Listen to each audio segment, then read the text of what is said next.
Okay, part two of the NWST Masters. I created this little, I'm quite proud of this actually, I created this little poster or whatever you want to call it today. It took me way too long, but anyway, my cut and paste skills are not the best. But yeah, that's going to be my little home, my home screen I guess, or whatever you want to call it. And really it's just highlighting what I'm trying to do with this vlog, and that is a South African English dude's wannabe Dutchman's American journey. Just highlighting what I said before, for some keepsake for myself. Maybe some people back home would find some of the stuff interesting. So wherever I go in America, I'm going to start taking my camera with me and hopefully make some good videos. So anyway, speaking of cameras, so the plan here is to walk in the door with a camera, show you what's going on, show you the bowlers, show the bowling centre. You know, like some of the other vlogs that you've seen probably. And the first rule of vlogging obviously is to take your camera with you. So when I parked up at the end of the last video, I left the camera in the car. First rule of vlogging, don't leave the camera behind. So anyway, this is not going to be a very long video. In fact, you're just going to have to listen to me rant and rave about my own performance. But I'll also mention some of the amazing and outstanding performances of some of the other bowlers in this event, and I'll highlight to you how great these bowlers actually are. Not only the quality of the bowlers, but the depth. Back home there's lots of great bowlers. Over here there's tons of them, tons and tons. So yeah, it's going to be difficult to get a win here, but I shall keep going. You never know, I might get lucky one day, everything might fall back into place. So speaking of performances, let's move on and yeah, highlight my lovely performance, or lack thereof. So yeah, I also forgot, did I mention that just a minute ago?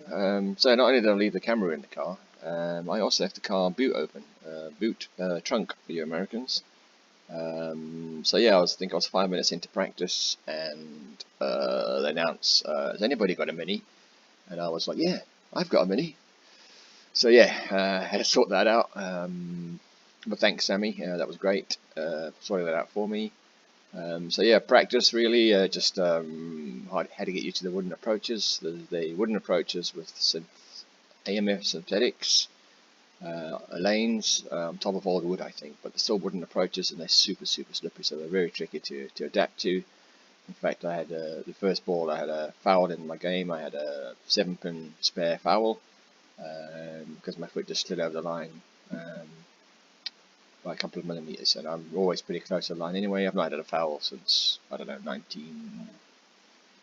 a long time ago. So yeah, that was a bit tricky. In the end I just had to use a wire brush every frame just to rough up the heel and rough up the sliding pad. All the other pads wouldn't work. Brand new Dexter shoes as well, so yeah, something to get used to, but no big deal. Figured it out in the end.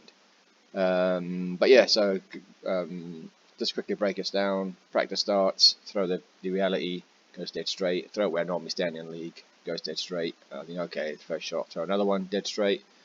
So I move to zone right, just trying to highlight the here on these arrows, if you can see my mouse moving.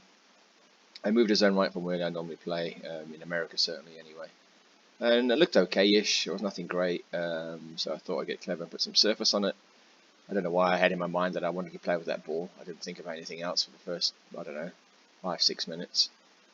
Put some surface on it, I got to the pocket, most of them were quite light, nothing fancy, the shape wasn't great. Took out the new, threw a couple of balls of that before they announced my name on the microphone for the mini thing.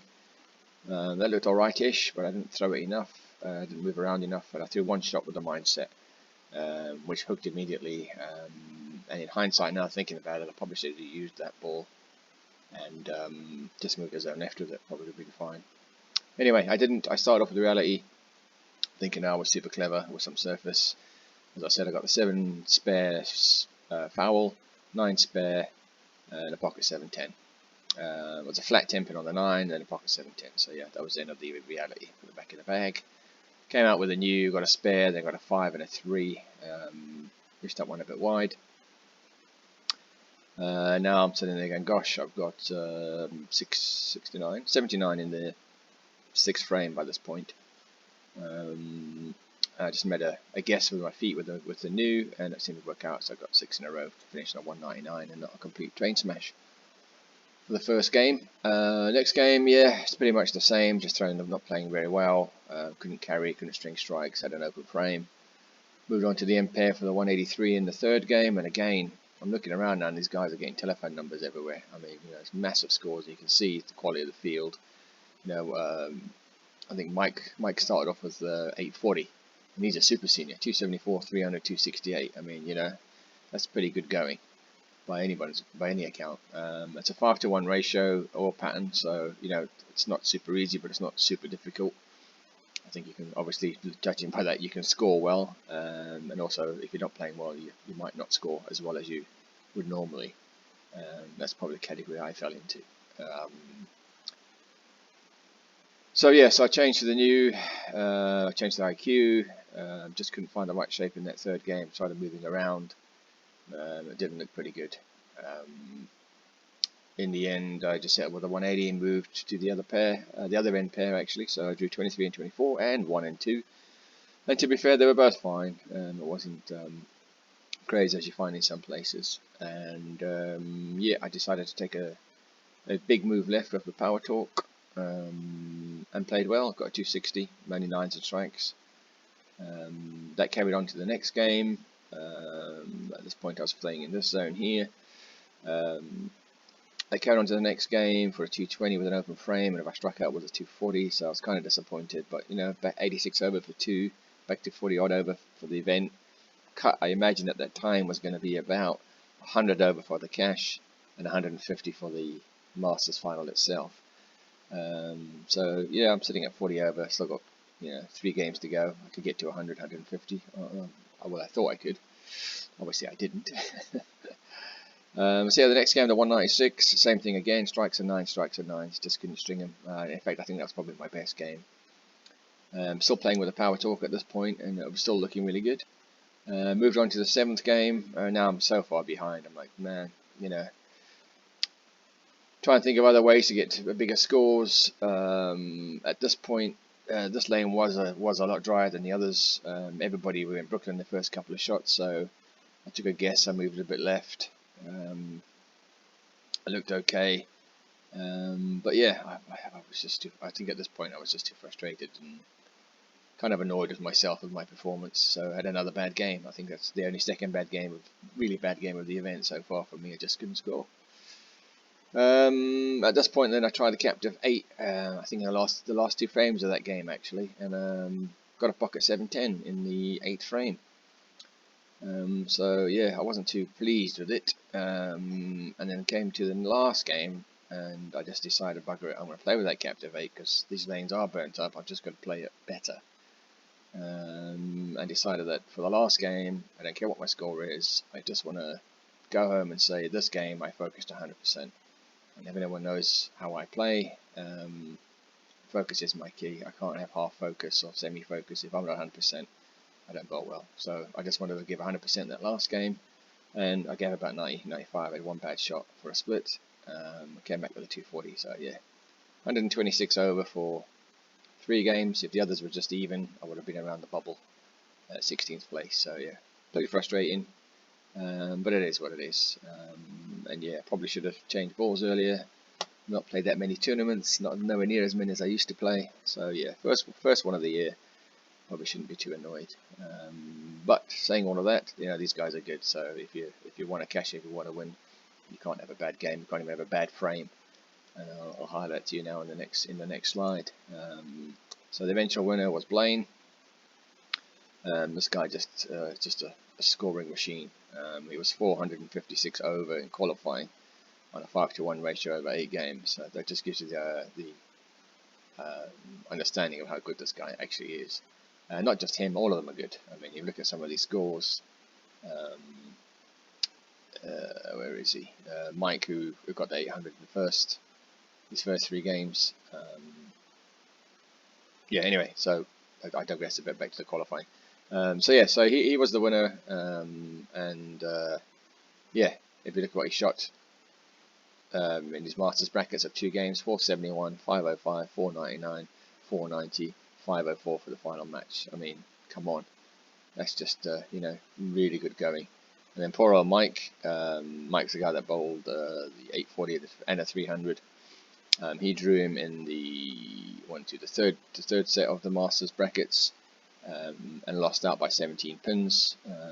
But Mike also bowled extremely well. 476, 515, 482.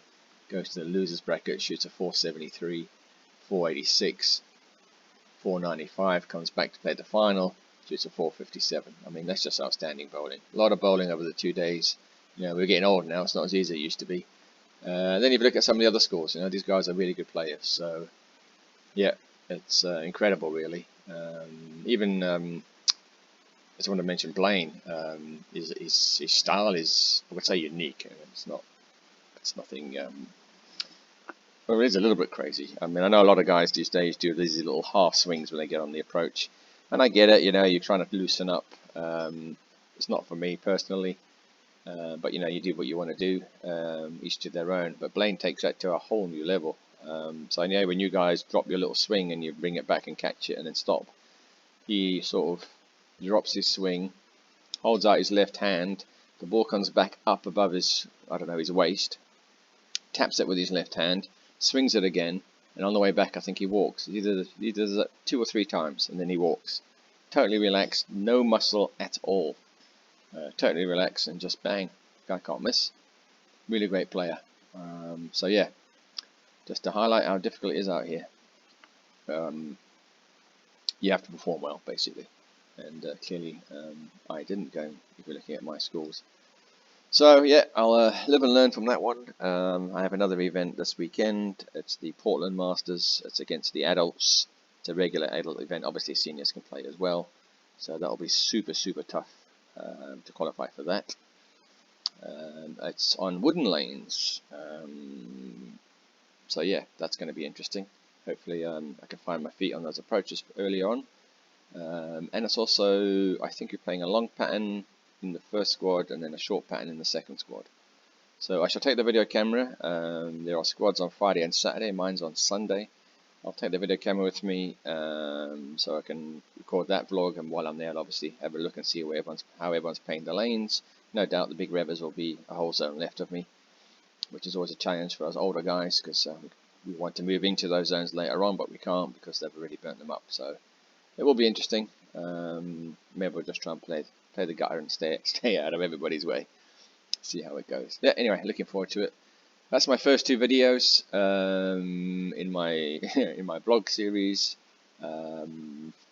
So yeah, hope you enjoyed it. Whatever you're supposed to do now, like, click, subscribe, I don't know, comment, burn it, I don't know, whatever. Thanks for watching, thanks for listening, and I shall catch you in the next one.